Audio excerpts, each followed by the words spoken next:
Okay, it might be recording. Um, Sorry, the recording people don't get the first slide. So Basecamp just released its version 3. It's the third version of Basecamp we've made in 12 years, I guess, or no longer than that. Basecamp Classic launched in 2004. It was the first Rails app. David Hannemeyer Hansen built Basecamp using Ruby and sort of extracted Rails from that application. The rest of Rails is sort of history. And when I started, we just had Basecamp Classic and a few other apps. In 2012, we sort of started over and reimagined Basecamp and created a brand new version, Basecamp 2, which was it was just a ground up rewrite. Like it didn't share any code base. It was a completely separate app. Um, we chose to do that for sort of two reasons. One, it's pretty hard to migrate a really old app. If you want to sort of rethink things and reconsider your database schemas, etc., migrating an old database is not easy. But more, we didn't want to force customers into a new thing. Um, so we continue to operate Basecamp Classic 2 and 3 separately. People who have been on Classic, we still have a lot of customers on Classic. It'll run forever. We stop allowing signups for the new version, and then we roll out Basecamp 2 and sort of offer a migration path. So you can import your projects to Basecamp 2. You can't go the other way. And that worked. It was scary, but it worked out really well for us. We didn't force, like a lot of people sort of hate change, and a lot of people love the old Basecamp. The new one let us do new things. And kind of now that we've done the third version and seeing this happen twice now, kind of notice a pattern that when we start building something new, we take time to look over our previous apps or say Basecamp 1 and look at our usage of Rails itself and kind of figure out like what's a common pattern, what can we pull out and maybe push into Rails so that new apps can build on things we've done. And so a lot of things happened in Basecamp, not a lot, but things happened in Basecamp 2, sort of coinciding with Rails 4. And then we just went through this all again. Late 2015, we launched Basecamp 3, which was, again, a ground-up rewrite. And alongside building it, we did the same thing. We looked at things that we've done in Basecamp 2 that worked for us, and we looked for ways to incorporate those into Rails. So this is just a quick demo of sort of what Basecamp 3 looks like. We've integrated chat now, so all projects have a chat room. There's messages, to-do lists, your agenda, your schedule. It's a tool for working together with your team, your group of people. And it's really fast. I don't know if like that was clear, but clicking on a page feels almost instantaneous. And I'm going to talk about how we get that speed, how we kind of fake that speed, and how we built Basecamp 3 and sort of what's new in Rails 5, what's sort of new in Rails but maybe not used much, and what I think is cool about the way we built Basecamp 3. We built Basecamp 3 over the course of about 18 months. You can sort of see like early commits from, I don't know, what does that say? Almost 2 years ago. There was a big push, July, last summer, leading up to the launch in October. I'm proud to have deleted more code than I've added. Just to kind of give you a sense of the size of the app, some of this I feel like is meaningless, but there are about 200 screens, pages in Basecamp. 200-ish models, around 27,000 lines of code right now. I don't really know how that compares to other people's apps. To me, it seems kind of big. It's slightly smaller than Basecamp 2 in terms of code base now, but it does a lot more, which is cool. It's also the first version of Basecamp we launched simultaneously as a web app but also on Android, iOS, mobile web, email, and then shortly after we launched Mac and Windows apps using Electron. So it's kind of a packaged web browser just for Basecamp. But launching iOS and Android at the same time was something we'd never done. We've always sort of added that stuff in later, and doing that forced us to build some stuff. And so a great tweet from David. So not only like alongside building Basecamp 3, we built Active Job, which is part of Rails, Action Cable, Tricks, which is our rich text editor, a rewrite of TurboLinks, and some other things. And so I'm going to talk about some of those and sort of mix that in with just Basecamp code itself. So this is sort of a guide to like Rails 4.2-ish plus and how we worked. Feel free, I'm gonna like be going through slides. Feel free to interrupt, ask questions, and then I'm sure we'll have time at the end just to ask sort of general questions if it doesn't fit with whatever's on screen. So first on that list, Active Job.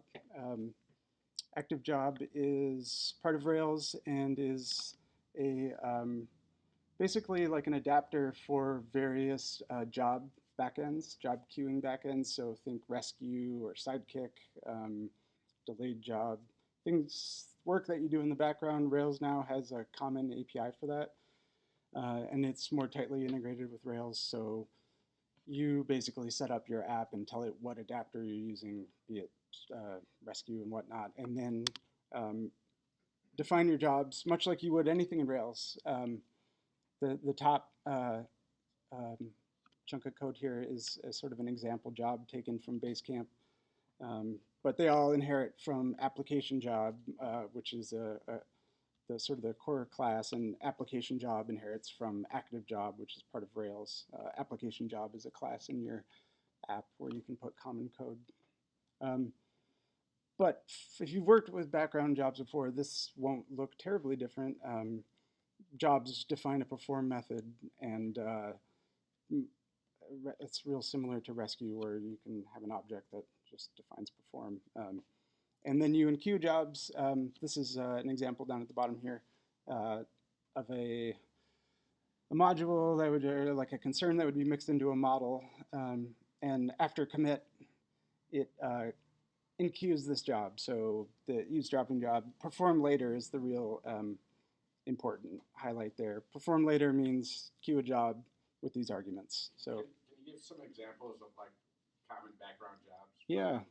This is actually one. So what this does is when you create some content, be it like a comment or a document, it scans the document for mentions. So that's sort of like @ mentions in GitHub, and creates notifications. So it would like notify the person that you mentioned. And we do that in a job versus as like in line with the request, because it doesn't need to be in line with the request.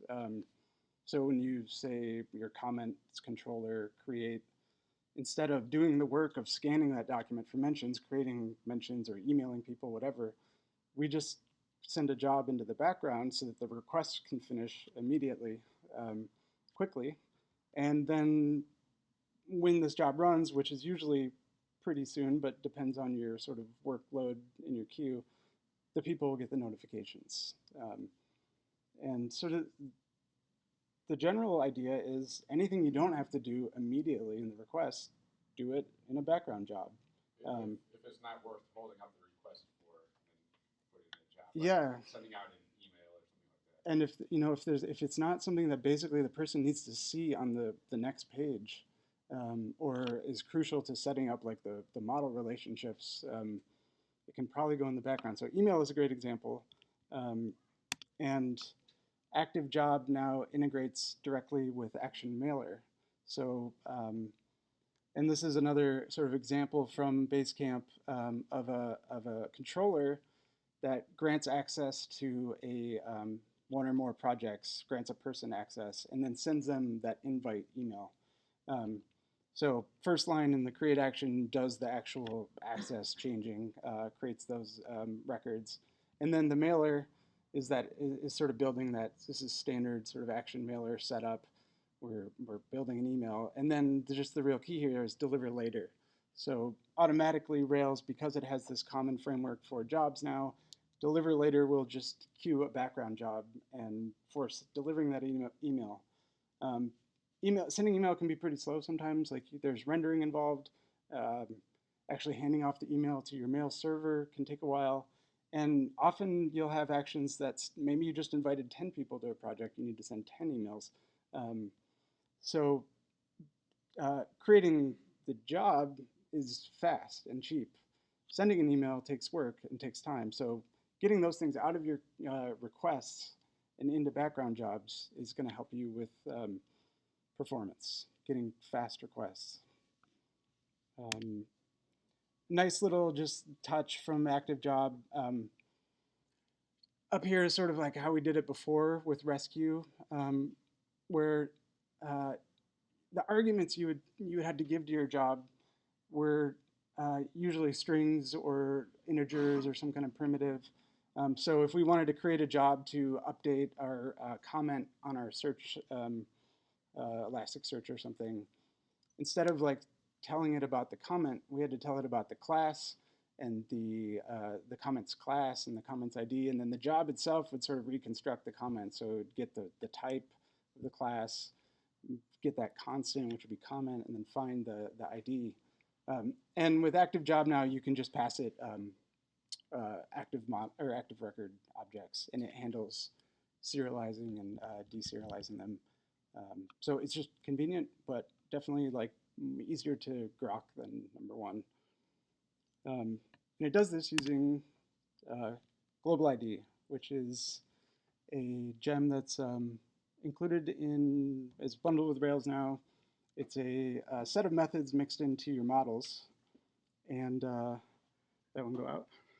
No, I was just moving, so yeah. it doesn't go out. You can think of global ID as like URLs for your models, and not like publicly accessible URLs, but like a uniquely identifying.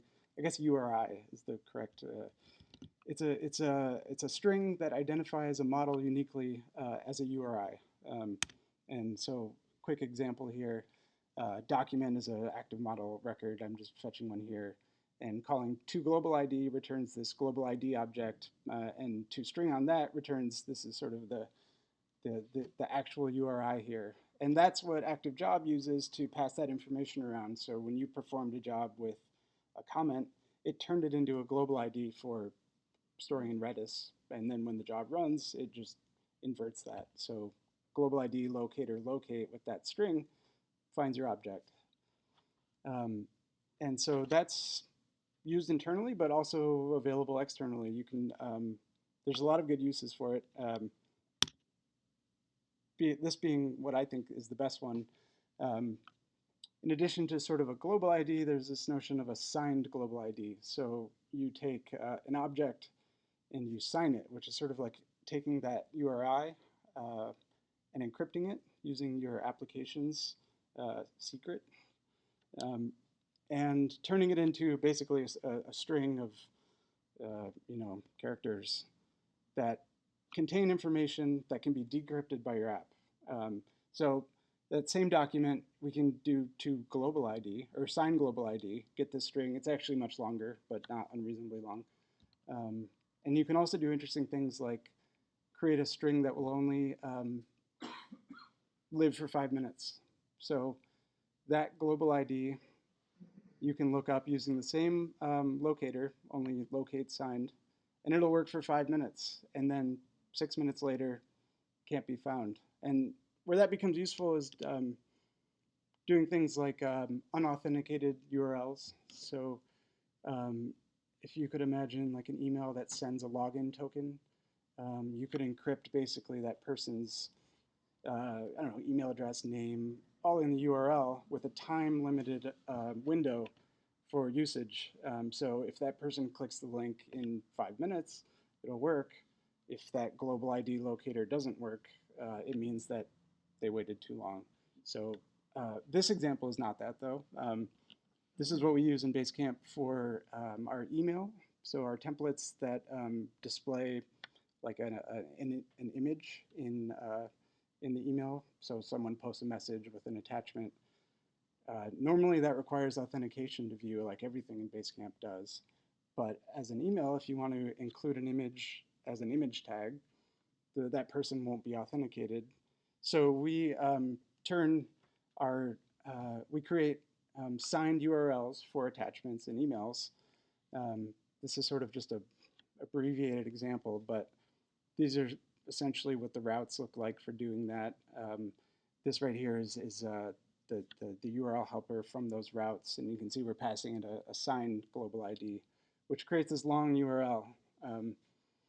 And in reality, we actually use the expiration too. So that attachment, it's much longer. We have like 2-week expiration. So when someone receives an email, they can see the attachments in their email. If they come back 2 weeks later, they won't be able to. It actually just drops down to like a generic icon. So it helps people keep their things private in Basecamp, and gives you a really easy way to encode information in URLs that you wouldn't want to necessarily like publicly reveal. So you're not putting the actual ID of the database ID in the URL. Yeah, and there really isn't a security risk with that. The big win, which I'm not demonstrating here, I did in the last one, is that that expires in. So that information is encoded in the URL as well. So if someone shares that URL, that link, it stops working, 6 minutes later. So it kind of limits the scope of leaking data. Someone knowing the ID of an attachment, not a huge deal because it requires authentication to get into Basecamp anyway. Can you explain a little bit more what you were saying with Redis and like how this gives you an advantage with that? Yeah, so taking Rescue, for example, which is a job queuing background job system. When you enqueue a job, you give it like the arguments for that job. So it could be the ID of a record or the name of an email address, etc. But you're limited by what data you can pass to that. So if you were to pass it a active record object, it doesn't know how to like store that in Redis. Like it wouldn't Rescue itself would probably raise an error because you need to the arguments need to be real primitive types like strings and integers. Redis is for caching, basically. Redis is a data like kind of a key value data store. It's So a NoSQL. It does have persistent storage, and so when you create a background job using Rescue, which uses Redis, the Redis is your queue of jobs. It's a list of jobs and arguments, and the workers are sort of pulling from that queue. But it's just like the data that it needs to process the job. So like this example, the top one, perform later. This would store something in Redis. It would store the name of the job, comment class. That's just comment and the comments ID, and then the workers are pulling through that. And so then there's just the nice thing about active job is it lets you work with your models more naturally with background jobs. More of the Ruby object-oriented. Right. This isn't like a banner feature of Rails. I just don't think a lot of people use it, so that's why I spent a little time on it. The banner feature of Rails 5, I suppose, is Action Cable. Action Cable is a integrated framework for doing live WebSocket communication with your Rails app. So it's both a server-side component and a client-side JavaScript component. And it allows you to do sort of bidirectional live communication from your JavaScript to your Rails app in a natural way if you've worked with Rails. So previously, there was nothing stopping you from doing sort of WebSocket connections to a Rails app, but it was not straightforward, and there's a lot of issues with concurrency and servers and threading and all these things. And Action Cable, for the most part, allows you to not know a lot about that stuff and create almost like controllers for live WebSocket data, and I'm going to show some examples of that. Um, this is kind of the bare bones example. Top section here is what your channel code looks like in your Rails app. It's a lot like a controller. Subscribed is a method that's called when a client-side JavaScript connection is made for that channel. And so first of all, action cable is like a big topic. I could do a whole talk on it. It's okay if it all, like doesn't all make sense right now. There's JavaScript. There's a bunch of server things. So I'm just giving a quick overview. I encourage you to read up more on it later. But the important parts here are this top thing looks like something you know from Rails. It's not a thread. It's not a thing that needs to know how to authenticate with your authentication system. There's some terminology to get your head around. Stream for example, is setting up this channel, which is using Redis pub sub in the background. Action cable sort of built on top of Redis. Again, it's not okay if like these are all new things to you, but the important part is pretty minimal setup to define what would be known as a channel and action cable on your server. You would make a corresponding channel in JavaScript using the action cable API. So here we're creating a really basic, it's a subscription to the comments channel. And it really just implements this received function. So when this channel set broadcasts data, this channel will receive it on the client. And this is like a comment example. So when a new comment comes in, it appends that comment to the page. So you can imagine looking at a page where maybe a lot of people are commenting. This would enable sort of those comments to fall in live as you're looking at the page rather than maybe refreshing. This is the bare bone example. This is your comment model in Rails, and it just has a callback after commit. And it's using that channel we created here to broadcast itself. And this is sort of like the most minimal version you could do to define a channel, use it in your Rails app, so broadcast something over it, and receive that data and do something with it. So it seems like the big advantage is this saves you from having to do a new request like every 5 seconds to keep something updated. Yeah, WebSockets are, so a WebSocket is a persistent connection to a server from the client side. So from your web browser, persistent connection to the server. That data can go over both ways. During like a typical HTTP request, there's a lot of steps involved. There's like SSL negotiation, headers, all these things. And so that takes time just to like establish that connection before even sending you data. With a WebSocket, it's open, that part's done, and then it stays open, and you can just send data back and forth. They're like historically and continue to be tricky. Like what happens if you're on mobile and you lose your connection or your internet goes out? WebSockets themselves, as the browsers implement them, have some retry logic, but keeping that connection open is the hardest part, and doing something when the connection drops. So Action Cable handles a lot of that. It doesn't ensure you will never disconnect from the internet, but it gives you both client-side callbacks to handle those states and integrates with your Rails app in a way that now this WebSocket knows about your app. It knows about your models. It can read data from your database and send it over this socket. So alternatives would be things like JavaScript polling with Ajax. So maybe like every 3 seconds, 5 seconds, like ask the servers their new data. And if it gets any, like put it on the page. And then submitting forms over Ajax as well. That's sort of like the lo-fi, like didn't do a full page request, but it used Ajax. Action Cable would be like even like one step, but well, one better. Like you don't have to make requests. There's just one open connection. You wouldn't build your whole app with Action Cable. You wouldn't be like requesting pages or navigating with Action. I mean, you could, I guess, theoretically. the messages are, you can kind of like almost expect, it's not like a TCP packet or something like, you don't necessarily get acknowledgement that your message made it to the server, and the server doesn't really necessarily know that the client received it. So it would be for, I mean, like a chat room is the ideal example. I actually have that's sort of my next example. And it's sort of like the banner, like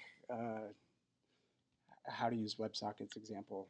But it's actually the reason that led us to build Action Cable in the first place. Is now that Basecamp has chat integrated, we wanted to sort of level up its fidelity. So this is just another example, a little bit bigger example. This is our client or server side channel. And you can see it, again, it kind of looks like a controller. The connection to it has parameters. We find a chat room. We see if that user can access that room. If so, we start streaming. And then you can define any method you want inside of your channel. And from the client, you can call those methods. And that looks like this, more or less. This is our JavaScript client. I'm trying not to spend a lot of time on JavaScript because I know it's a meetup, a Ruby meetup, but the real nuts and bolts here are those perform functions, perform speak, perform typing, and another perform typing. Those map directly to your server-side methods. So perform on the client side sends data to your server-side channels. So that would be like you're typing in chat, you hit return, your subscription calls speak. Now your server can do something with that data, like create a database record for that chat line, and then broadcast it back out to everyone in the room. And that's the real like nuts and bolts of how our chat rooms work. Any questions? Action Cable is a big topic. WebSockets are a big topic. I just kind of wanted to like explain the briefest overview. Is Action Cable being used? Yeah. Okay. I have various questions. You mentioned that Action Cable is built on top of Redis PubSub. Is there any facility for plans in the future to facilitate having another backend, whether it's PubSub? Yeah. It's built in such a way that various adapters can be swapped out. I don't remember if Rails ships with one now, but I know someone was working on a Postgres adapter, and theoretically it would be anything that implements the the spec for the adapter. Okay. Is there? I wasn't able to find anything about that in the Action Cable page. So I'm interested if there's any. Maybe I can find you later and ask about that. Yeah, and I'm not totally clear, but I could maybe help trying to pinpoint it. I'm certain there was work being done on a Postgres adapter. With probably, yeah. I mean, it's anything that sort of PubSub is a standard of its own that Redis implements. I don't really recall what the exact requirements are for being an adapter, but it's certainly built that way. Okay. And then, maybe you're going to talk about this in a minute, but maybe not. I could not make head or tail of the information about hosting the website, the Action Cable and the server. Right. How does that work? So I forget the exact requirements. You can run your Rails app as the server itself. It sort of does that by default in development mode, and it requires, I believe, like a threaded server. So Puma is the default now for Rails in development mode. Puma is a multi-threaded web server, Ruby web server. And so when you're working in development mode, Rails server, that spins up a Puma server now instead of Webrick or whatever it used to be. And that you can do cable connections over. But that's what we use Puma in production, just on separate servers. So it's not separate domains, separate servers, but same Rails app, same cap deploy. And it's basically just, I mean, I think Puma is sort of the go-to, but I don't know what other ones work. Yeah, I would think maybe thin and something must work. I don't think Unicorn works out of the box because it's not multi-threaded. I read that the single-threaded ones did work, although we have to do something like Unicorn and Passenger. Yeah, I don't. I'm not like real familiar with our ops side of things, but be happy to try to like point you to the right docs for that, or the part of Rails that has the adapters. Did you have a question? Oh, well, just, is there anything besides like the comments page you're using Action Cable for within Rails since it's like such a huge part of the new version? For using Action Cable for in Basecamp? In Basecamp itself. Yeah, we use a lot of things. So uh, in Basecamp, I don't know if you remember from the video in the bit, there's like these little orange unread dots when you have like a new notification. So when somebody does something like mention you or create a comment in a thread that you're subscribed to, or just basically anything that's related to you, we publish out that news to you over Action Cable to draw the UI for displaying like your little unread badges on the navigation. We send presence data. So who like if you're online and we have JavaScript running, basically pinging over the WebSocket every 15 seconds or so, saying like I'm still here, and that way Basecamp knows who's online, who's maybe like has their browser open but is away, or who's offline, and we tailor our notifications to those people. So if you're online looking at Basecamp, we won't email you if a new comment comes in, for example. Um, if and we'll show you the little unread badge. If you're online and on that page that the new comment is for, we won't give you a notification at all. So we're using sort of WebSocket to transmit presence, your sort of like online or offline state. Um, those are the big ones in Basecamp and chat. Um, that's the big one, and that's the biggest use case for wanting something live, typically. But there's a lot of things you can do. At RailsConf, somebody gave a real simple example. Was kind of like the Amazon example or shopping cart example. You have two browser tabs open. You add something to your cart in one. You want to update the other browser's cart. So you could do that over a WebSocket. You would just broadcast sort of the shopping cart information to all of you. So every connection that you have to the app and update accordingly. Yeah, there's a great Rails guide on Action Cable. I mean, maybe it's not great. Uh, Definitely is worth exploring. Just playing with in development mode. Even WebSockets are cool. They come with their own set of headaches. We've tried to minimize those headaches. This is just a little thing, but Rails now has the ability to render your views outside of sort of a controller or request cycle. So before, if you wanted to render a partial, but you weren't like in a request, responding to a request, it was kind of hard to do. So Rails has that built in now. Your application controller has a renderer that can render basically anything that you would send to the render command. So like rendering a partial, rendering a whole view. And then you can actually do that on each controller too. So you could like render the show action and set up the records for that. And where this becomes really useful is things like Action Cable, where you're broadcasting, say, a chat line partial. You want to send the HTML. That's not a real web request. So now you could render that HTML in a background job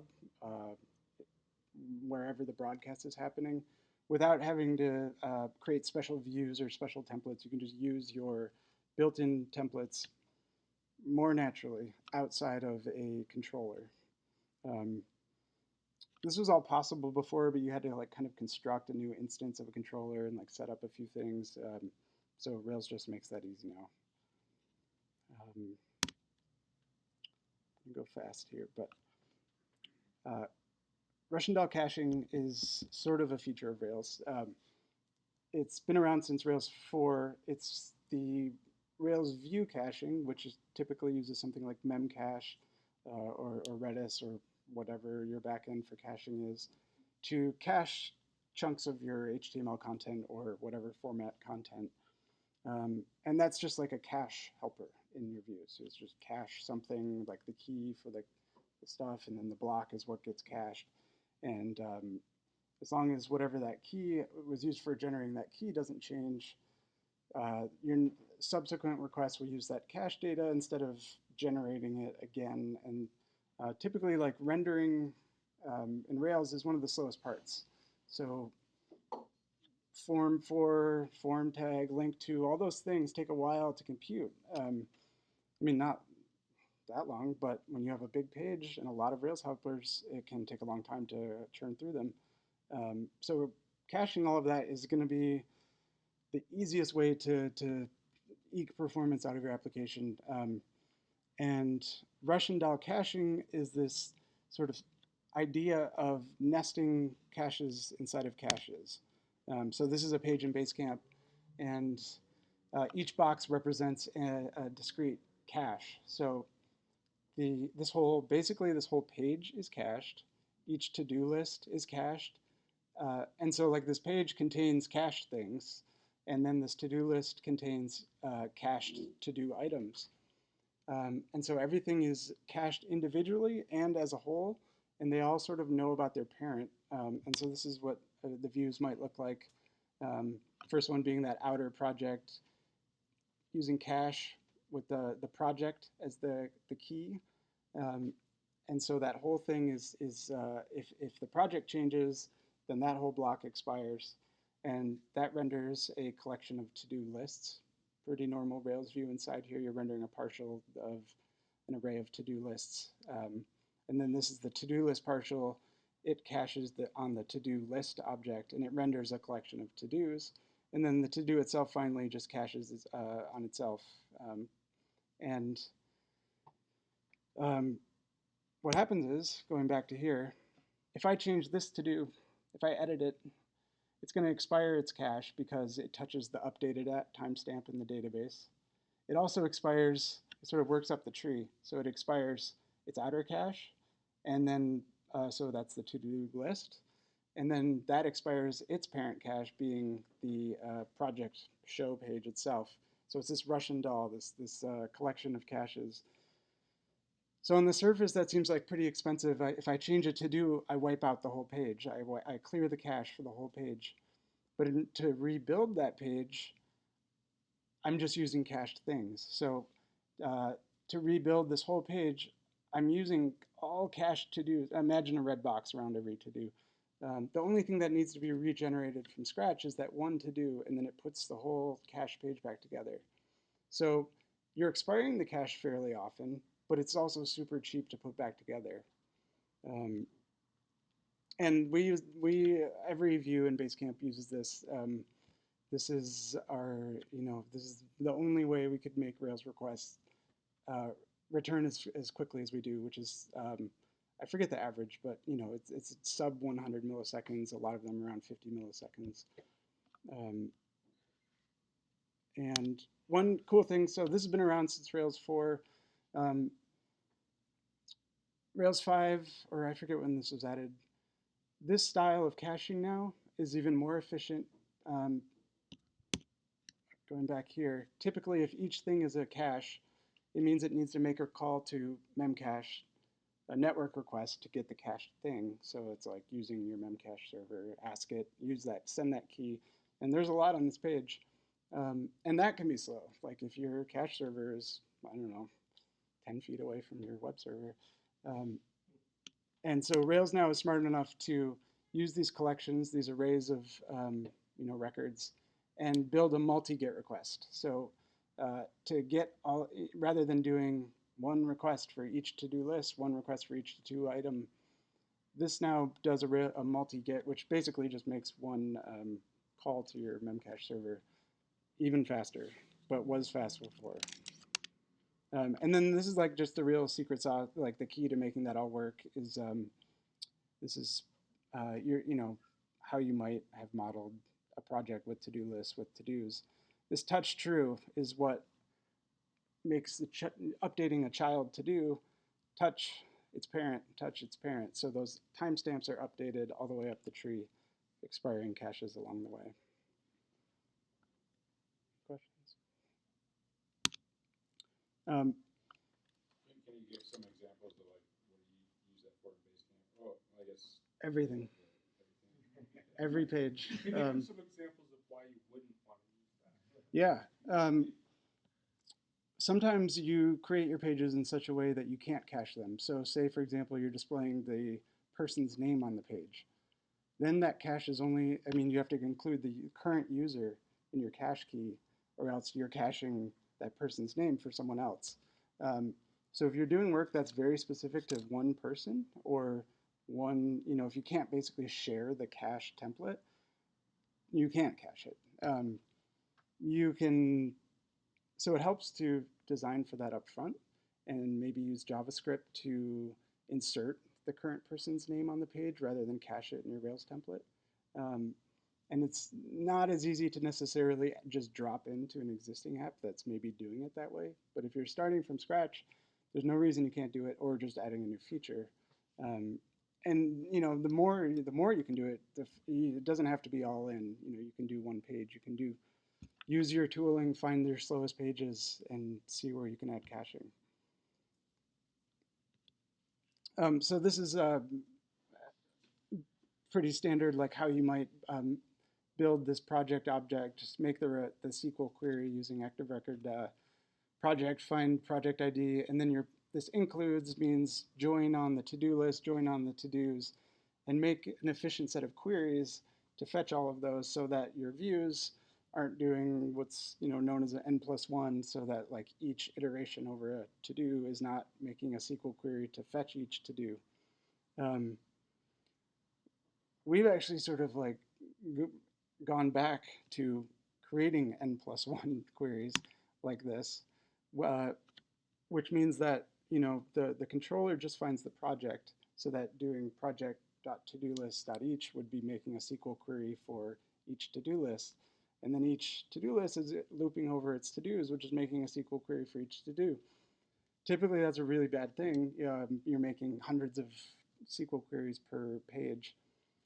But when it's cached, you're actually not doing it. If one person does that the first time the whole page loads, they do this n+1, it might make 100 queries.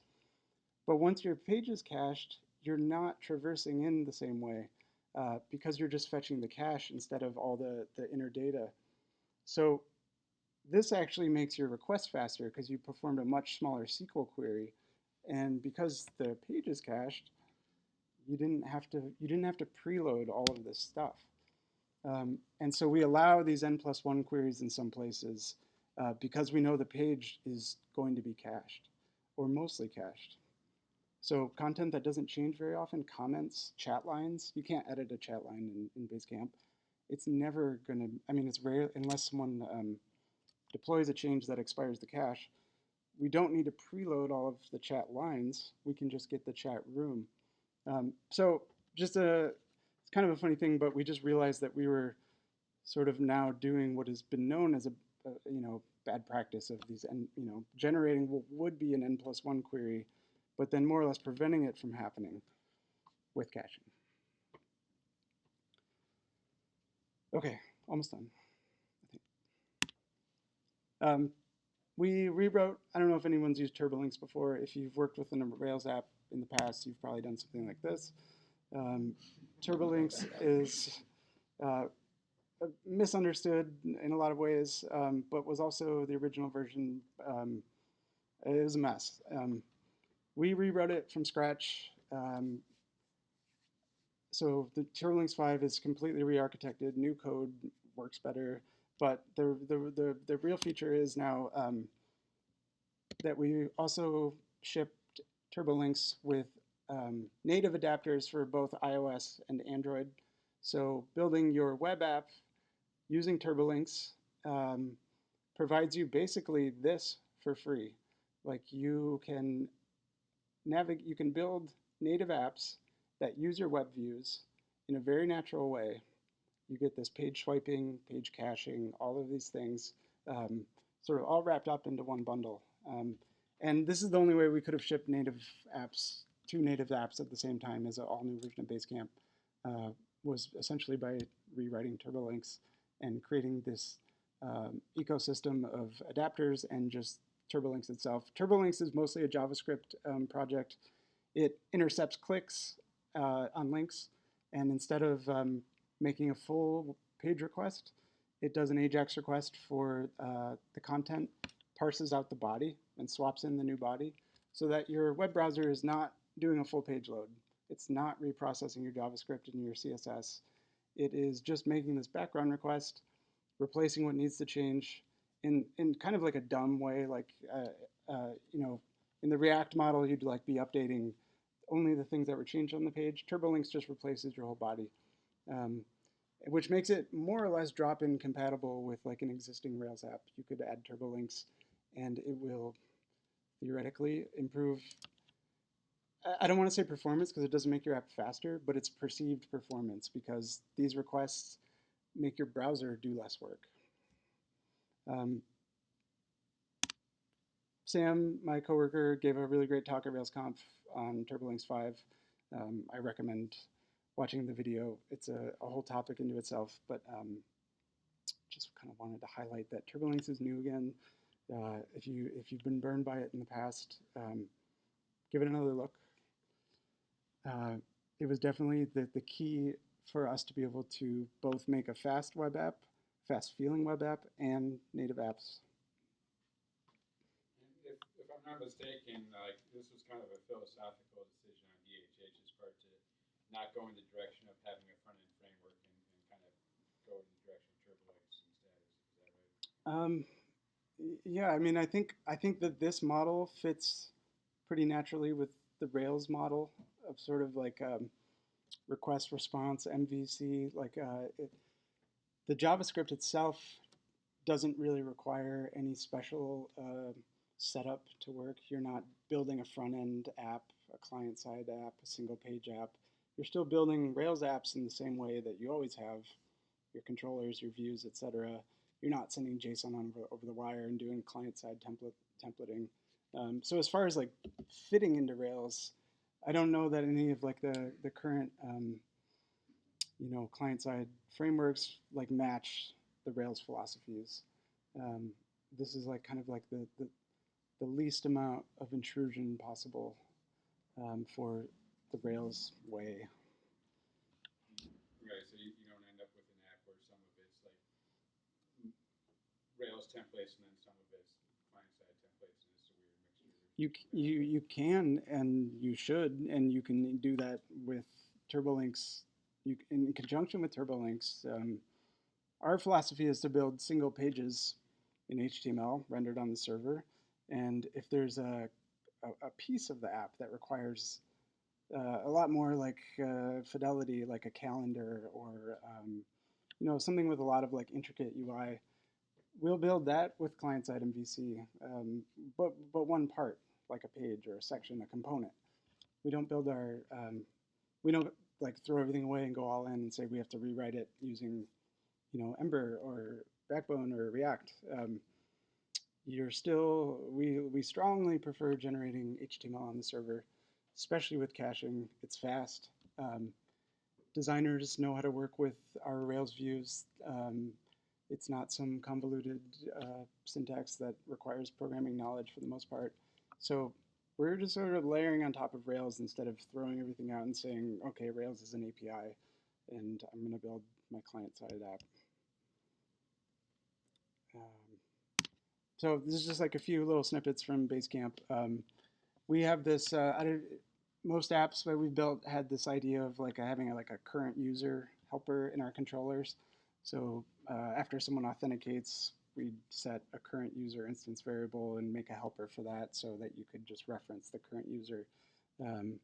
And so we kind of like just went a step farther in Basecamp 3 and created this current singleton class that stores current data, so current being like the current user, the current account, the current time zone, and we made it accessible anywhere in the app. So typically that would be like a helper you could use in your controllers or views. Often you want it somewhere else. So I'm not going to spend a lot of time going through the code, but this is just a quick example. This is like a before action in the application controller. It resets current and then does authentication if you authenticate, we've set current person, and current looks something like this, where it's a singleton model that you pass a person to, and makes current dot whatever available throughout the whole app. So current dot person, current dot user identity is like something specific to us. We also set the time zone for that request, so that as long as this process is running this thread, we have the time zone set, and that always gets reset with each request before and after, so we're never leaking it. But it becomes very convenient, and I think I have a couple examples that just show using that later. Well, here's one. Here's how it would look in a controller. So just being able to access current.person means this is the currently authenticated user. And this is in a controller, and I think I have some examples of using it elsewhere. So this is probably my favorite part of Basecamp. This is not a Rails feature, but it's something that certainly anyone could do. Typically, we built Rails apps like most people, like most apps. We have a to-do list model that has many to-dos. We have projects that have many to-do lists. And each of those models had to eventually kind of implement a lot of the same things. Like they would all have similar attributes, like created at, updated at. Trashed at is something we had, like if something was soft deleted. Status, maybe something's archived, or I don't know, whatever. But we would have to add that to every model that implemented something like that. So if documents and to-do lists and whatever, my messages are all have a status and can be archived or can be soft deleted. They all of those models needed those attributes in backing database columns.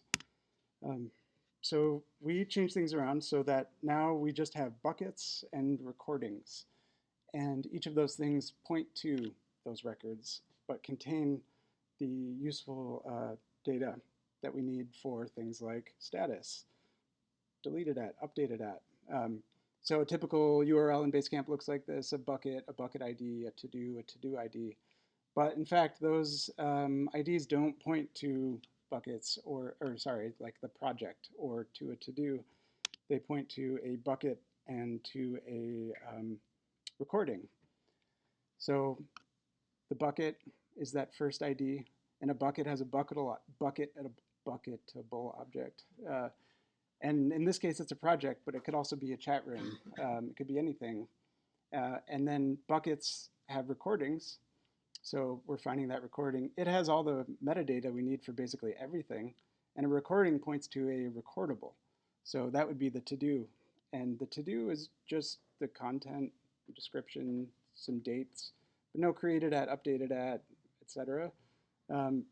And basically, we've structured the database as a graph database. It's like a tree where bucket is the root node and recordings descend from that. And so a bucket would have to-do lists, and to-do lists have children, which are to-dos. And quick example of that here, like going from that root recording, its recordable type is a to-do, and it has a parent, which is the to-do list, and its parent has a parent, which is a set of to-do lists. And its final parent is a doc, which is like the main set of tools in a project. And that doc's children are all of these other parts of a project, which you can descend into equally, like a message board has children, which are messages, which have children, which are comments. And so our controllers look something like this. Instead of creating doing like to-do.create, our bucket records a new to-do, which is an unsaved to-do instance.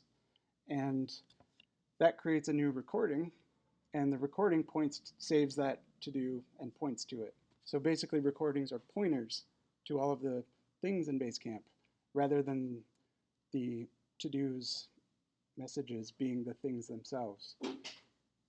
If you update a to-do, we don't actually update that to-do record. We create a new one.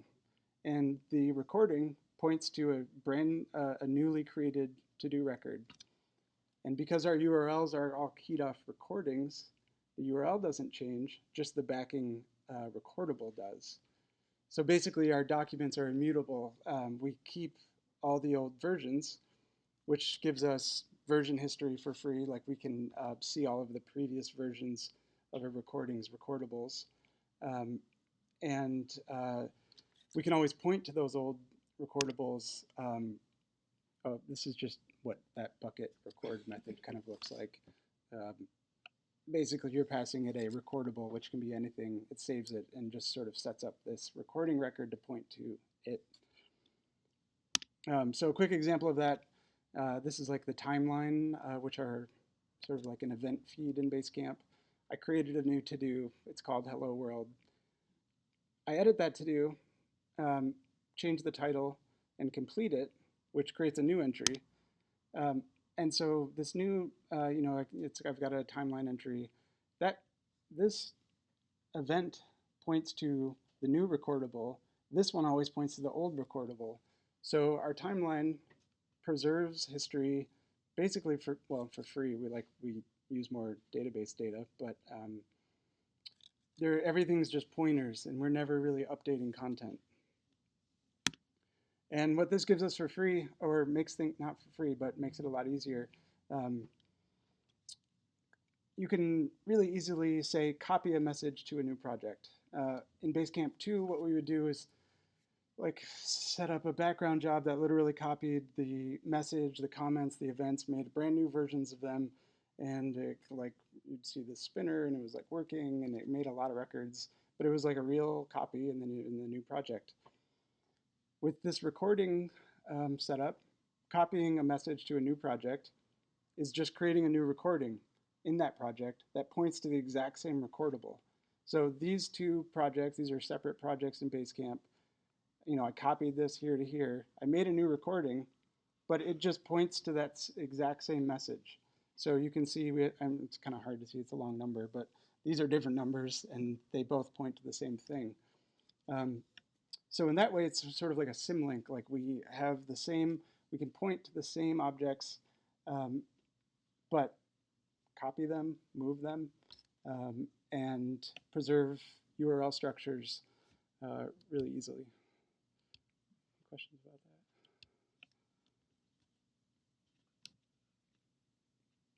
that? All right, wrapping up. This is not a Rails project, but it's something we use a lot. It's known as the HTML pipeline. I think it came from GitHub. It's basically a view layer for more or less like chaining a lot of helpers. So if you had a series of things that you wanted to do some content to display it, like a message where you're truncating it and sanitizing it and auto-linking the content. The content pipeline, this project, just gives you basically a stack of filters and an easy way to organize and call them. So a pipeline filter looks something like this. This is all built on top of Nokogiri, which is like a libxml interface, which basically lets you work with HTML in kind of like a DOM-like way, like you can traverse through your HTML. So this is a filter that removes links from content. So if we want to display something without links, I think it's fairly readable. It's kind of like you're doing CSS here. So we're searching for links, and then replacing them with a span that just has the links in your HTML. And your filter pipeline is just a stack, kind of like rack middleware stack of these filters that all just pass the content through to each other. And then this is like the end result, the helper that you would just use in your view. And it takes this pipeline that we made, which is a combination of sanitizing, auto-linking, removing some other internal, whatever you want it to be, and calling that pipeline with your content. Awesome little utility, makes sort of building these like shared helpers together a lot easier, and it's a really natural way to work with structured HTML, where you may want to manipulate it in some way, rather than doing like some regular expressions to find content. You can work with it almost like a DOM tree. Tricks, like a lot of things, but so sanitizing content, like stripping out whatever bad data may have come in. We use it for auto linking. So like if someone pastes just a plain URL in a message, we use a pipeline filter to find URLs and replace it with links. We use it for, same with images, like if you paste an image URL, we actually download the image and replace that URL with an image tag that's hosted in Basecamp. And then we actually use it to sort of unformat some of our content. So like for displaying like in the little cards, like we want like a compressed version of that. So we remove some HTML and truncate it intelligently, all with just a series of filters. HTML pipeline, the project, has a bunch of them built in, like this sanitization filter is part of the pipeline library. There's a bunch that you get for free, and then you can add your own. Last slide, and there's really nothing here. Trix is a rich text editor that I worked on for a year and a half with my coworker Sam. There's no Ruby involved. It's a JavaScript project, but it is like a WYSIWYG editor built from the ground up, sort of reimagined how one should work. If you're looking for one, it's worth checking out. We built it just for Basecamp, but it's open source and free. This is just a quick animation of like how it looks. It's built for writing like simple documents, so it's not an HTML editor. It's not you don't build whole web pages, but it's got a lot of really cool APIs and hooks for doing things like mentions, and it produces clean, consistent HTML that isn't filled with buggy, weird things across browsers. So if you use the editor in Basecamp, you're using Trix, but you're also free to use Trix in your own app. That's it.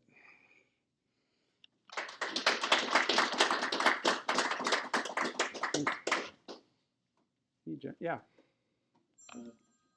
Good timing. About caching before. What are we supposed to do with static pages, like an about page? I know there's like action pack, page caching. Right. It seems like it was taken out of Rails, so now I'm kind of afraid to put it back in just for like my static pages, like about contact. Yeah. Like the Rails full page caching, yeah, where it sort of it like saved a whole HTML page. Yeah, because it meant like Russian doll caching. Totally. Page, right? I don't know what like its status is in Rails. I know that expiring those was like historically a kind of tricky, right? Because it saved an actual file that you needed to clean up if that needed to be removed. You could certainly put a cache block around your entire page and make it a controller action, like a pages controller with an about action and cache the entire thing. That's obviously like still going through Rails. But you still get the benefit of using like your layouts and your views. That's what I would do unless I was just really concerned with like, oh, I need to make these pages that should not receive Rails traffic because they'll crumble for some reason. You could always like just make HTML files to put them in your public folder. I don't know if it's stuff you need to edit frequently or not. Actually, a quick unrelated question. Yeah. We have things like Brakeman to kind of check for vulnerabilities, and like there's like a facets that you can take your gem file, like .lock, and like make sure that you're not having any libraries that like are vulnerable. Yeah. So, do you know of anyone that like we upgraded a few gems and found that if you had significant performance improvements, there's no way to kind of like search that unless you look through the changelog of every single gem. You can kind of, I guess, monitor before or after, but that's really a crapshoot if you do bundle updates and then it ends up ruining everything. Yeah. Any thoughts on? So it's like, is the question how to sort of like keep your gems fresh while not ruining performance or security? Yeah. Definitely you'll want some sort of monitoring in place of your Rails app itself, not for security, but overall response times, request times. I think we had an in-house thing for that, but like Skylight is an example. Many hosting companies offer them. New Relic, yeah. The way we sort of handle like rolling out big changes that we're a little bit uncertain about is we deploy to a subset of servers that we can enable 10% of traffic onto or off of. So we'll deploy to these servers that are not in production, do like we have a Capistrano command to, it's like 10% enable. And that will let 10% of requests onto those, and we can monitor performance of those. But just like a general tool for just scouring your gem file and seeing if things are better or not, I don't know how that would work exactly. But carefully rolling things out. Bundle update, as little as possible. Like bundle update one gem. That can be cascade into updating a lot of things. It can be frustrating. But rather than saying like bundle update everything and then deploy. I don't know if that answered your question. Yeah. I was wondering about if you had any disabled turbo links anywhere in Basecamp, or any particular pages or problems that you ran into. So we disable TurboLink's page caching in some places. TurboLink's basically takes a snapshot of every page you're on when you leave it, so that when you navigate back, it can display it quickly. That can feel wrong in certain situations, like going back to a form where you've maybe written something. TurboLinks allows you to opt out of that on a per page view, but there's no part of Basecamp where we would like turn it off and go back to regular requests. One thing that TurboLinks does for free, if you set up your JavaScript like link tags in your head with a TurboLinks track data TurboLinks track attribute. What will happen is if you deploy, say, new code that changed your JavaScript files, like you add a new JS file to your bundle. When TurboLinks makes that AJAX request, it normally would just swap out the body, but if it detects that the head, your JavaScript files mismatch the ones that are on the page, it just does a full page reload. So it allows you to deploy new JavaScript seamlessly. Instead of doing the nice TurboLinks visit, it just does a regular visit. But I can't think of anything where we just don't use TurboLinks. We also built it for TurboLinks. Yeah. Do you guys tend to, there's a lot of gems involved, obviously, in Rails and presumably in Basecamp by extension. Do you tend to develop the gems sort of in parallel with Basecamp development? Or is it sort of extracted after the fact, or what? So anything that like we built and put into Rails started in like Basecamp's lib directory. So we basically model it as a gem, but just are working on it in lib action cable inside of Basecamp. And so if we're developing a new gem from scratch, that's probably where it started. At a certain point, it like grows up and becomes its own gem, and then maybe that gem merges into Rails. So it's kind of followed that cycle of being part of Basecamp, becoming its own So gem. you tend not to get extracted into its own gem until it was relatively stable?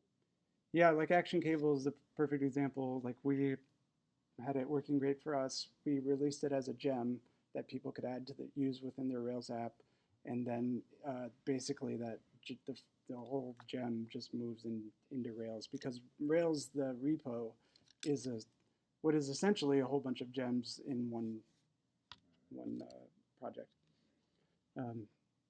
But things like global ID are just separate gems that are in the Rails organization, Rails/global ID. TurboLinks is a separate gem for the server component. So I guess it's often like what things are core to Rails, like everyone's just going to get them, versus what are things that people can turn on and off or opt into. And I'm not usually involved in making that decision, but I was wondering if you have any tricks for maintaining the story of sort of concurrently working on the gem and the application that consumes the gem. right. And like, I bump the version number and I commit, and then I pull request, and then I have the version number in the client, and I've fallen asleep before I actually can make the change. Yeah. Yeah, it's definitely like a little hurdle to get over, like making it sometimes I'm like, oh, gem new, and then like create the gem spec file. Don't do it instead.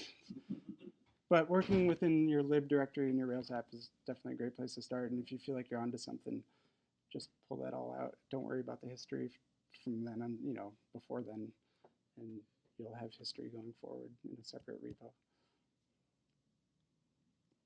Yeah. Actually, building off Mike's question a little more, because we've dealt with this lately. If you deal with an application, like a single page app that kind of JavaScriptly changes the URL bar, and you want to change the history state, is that allowed to work with TurboLinks in any way? Because TurboLinks kind of does the same thing. Yeah, it's definitely possible. TurboLinks uses the history API, does a push state. That API allows you to basically set your own attributes along with that state. So TurboLinks decorates its own state with like a TurboLinks attribute. So it knows if the history came from TurboLinks. And I'm pretty sure. We don't do that anywhere. I'm pretty sure that will work without issue. If TurboLinks gets a pop state event and it doesn't have TurboLinks data in the event, it should do nothing with it. Your app would have to do something with it. Yeah.